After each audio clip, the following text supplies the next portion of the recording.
आता है। और जो व्यक्ति थोड़ा अपनी चीज़ को थोड़ा कंट्रोल रख लेता है, वो भले कोई बात मन में हो तभी बाहर नहीं आती है, तो उसके कोई अंतर नहीं पड़ता, लेकिन फिर भी और आज जनता के मन में भी है। जैसा सारे देश में यात्राएं निकली थी, विकसित भारत यात्रा, उस विकसित भारत यात्रा के माध्यम से देश की 130 करोड़ जनता को 140 करोड़ जनता को ये पता लग गया है कि नौजवान की उसके जिम्मे है काम यानी पढ़ाई करना, पढ़ाई करे, स्किलिंग में निपुण हो जाए और उसके बाद उसकी मनपसंद नौकरी उसको मिले, मनपसंद काम करने का अवसर मिले, ये काम सरकार का होता है। सर, अनिल विज जी का जो तरीका नाराजगी का है, अलग टाइप का रहता है। अब नाराजगी दूर हुई है कि नहीं अनिल विज जी? देखिए, वो नाराज नहीं होते हैं, थोड़ा स्वभाव में कभी कभी ऐसा विषय दिखा जाते हैं, बता जाते हैं, जो मन के अंदर होता है वो बाहर निकल आता है।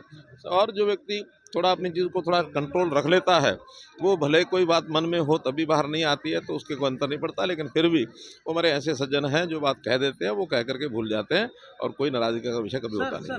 सर हरियाणा के 10वीं मुख्यमंत्री बने आप सर, 2 बार मुख्यमंत्री शपथ लिया आपने, और अब सर आप केंद्र सरकार में बैठे जहाँ मोदी जी बैठे हैं, तो सर क्या दिखता है विकसित भारत को लेकर? सर आप किस तरह देखते हैं मोदी जी की कार्यप्रणाली को लेकर? क्या सर? देखिए, मोदी जी को मैं जब से जानता हूँ, मुख्यमंत्री जब राजस्थान के बने थे, उस समय से लेकर के उनकी जो कार्यप्रणाली है, बड़ा सोचते हैं। और जब बड़ा सोचते हैं, कभी कभी तो शायद सामान्य व्यक्ति को ये लगता होगा कि इतना बड़ा सोचा ये कैसे कंप्लीट होगा, लेकिन वो व्यक्ति तो ऐसा है कि जो सोचते हैं उसको करके दिखाते हैं। उन्होंने आज भी देश 100 साल की आज़ादी के बाद 2047 में विकसित देशों की श्रेणी में आकर खड़ा हो, ये उन्होंने सोचा है, बहुत ठीक सोचा है। कभी तो उनकी सोच थी, अकेले उनकी सोच रही होगी, उसके बाद फिर वो बाकी नेताओं के मन में भी बात गई, अधिकारियों के मन में गई, फिर सरकारी तंत्र के मन में गई और आज जनता के मन में भी है।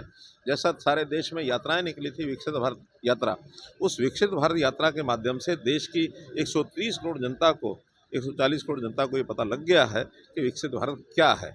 उस विकसित भारत से देश की सब योजनाओं के साथ जुड़ करके हम सब लोग आगे बढ़ रहे हैं, पूरा देश आगे बढ़ रहा है और निश्चित रूप से सर मोहनलाल बलोड़ी फिर से सर 10 लाख युवाओं को नौकरी की बात हो रही है, और आपने फिर बिना पर्ची का एक आह्वान चलाया था, तो सर कैसे चलेगा सर? उसी अनुरूप देखिए, जितने नौजवान हैं सबको काम मिलेगा, किसी को सरकारी नौकरी मिलेगी, किसी को प्राइवेट नौकरी मिलेगी, कोई अपना काम करेगा, कोई पैतृक काम में आगे बढ़ेगा, कोई आदमी बेरोजगार न रहे, ये हमारी लगातार कोशिश रही है और इसको आगे भी हम उसी संदर्भ में, चाहे वो प्रदेश हो चाहे केंद्र हो, सब जगह उतारेंगे।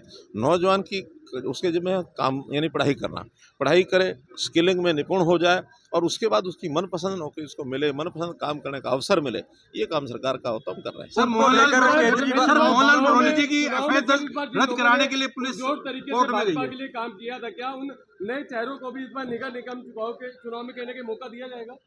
हर चुनाव में बहुत नए चेहरे आते हैं और स्वाभाविक है एज का जो ये क्रम होता है, ये एज भी बढ़ती रहती है, कुछ लोग बाहर भी होते हैं, तो ये नया और पुराना सिलसिला हर बार चलता है, इस बार भी चलेगा, नए लोग भी आएंगे।